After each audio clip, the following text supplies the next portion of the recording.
Wash আলোচনা করতে চাই এই মুহূর্তে সবচেয়ে burning issue Shakib Al Hasan versus Bangladesh cricket board, এবং একই সাথে যেই সময়টায় সাকিব আল হাসান বাংলাদেশে আসার কথা ছিল খেলতে পারেন নাই, ক্রিকেট বোর্ড ইলেকশন থেকে শুরু করে প্রত্যেকটা প্রসেস চলছিল, একটার পর একটা প্রসেসে সরকারের হস্তক্ষেপ নিয়ে আলোচনা হয়েছে এবং সেই আলোচনায় নতুন করে ঘি ঢেলেছেন সাকিব আল হাসান। বলেছেন বাংলাদেশ ক্রিকেট বোর্ডে যেই ধরনের ঘটনা ঘটেছে, আপনারা আমার আগের কন্টেন্টে দেখেছেন, তাতে বাংলাদেশ ক্রিকেট বোর্ডের আইসিসির মাধ্যমে সাসপেন্ড হওয়া উচিত। আজকে সেই প্রসঙ্গে Bangladesh cricket board officially statement দিয়েছে। যেই ঘটনা ঘটেছে, ইফতেখার রহমান মিঠু বলেছেন যে এটা অনেকটাই আনএক্সপেক্টেড, সাকিব গ্রেট প্লেয়ার, এবং এর উত্তর দিতে পারবে ফারুক আহমেদ।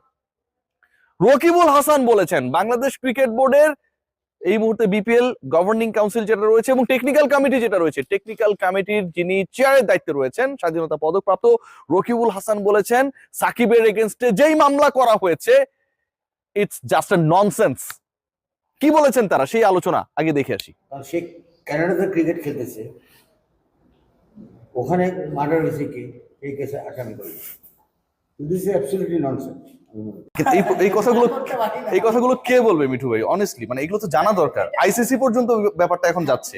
আমি এটা আপনারা এটা তুলেছেন, what best I can do, I will speak with our president and the board, and আমরা একটা এটা রিপার্কেশন, আমাদের কি রিপার্কেশনটা এটা চেষ্টা আমি তুলে ধর।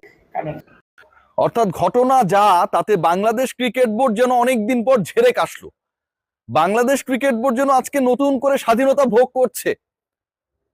31 ডিসেম্বর 2025 বাংলাদেশ ক্রিকেট বোর্ডের গুরুত্বপূর্ণ দুজন ব্যক্তি, ইফতেখার রহমান মিঠু বিপিএল গভর্নিং কাউন্সিলের সদস্য সচিব, আম্পায়ার্স কমিটির চেয়ারম্যান, এক্স মিডিয়া কমিটির চেয়ারম্যান, এবং রকিবুল হাসান স্বাধীনতা পদকপ্রাপ্ত একমাত্র ক্রিকেটার বিপিএল টেকনিক্যাল কমিটির দায়িত্বে যিনি রয়েছেন, যার কাঁধে পুরো দায়িত্ব, তিনি জাস্ট বলেছেন যে মামলা করা হয়েছে, সাকিব ছিলেন কানাডায়, বাংলাদেশে যে ঘটনাগুলো ঘটেছে এটা জাস্ট স্টুপিড ননসেন্স।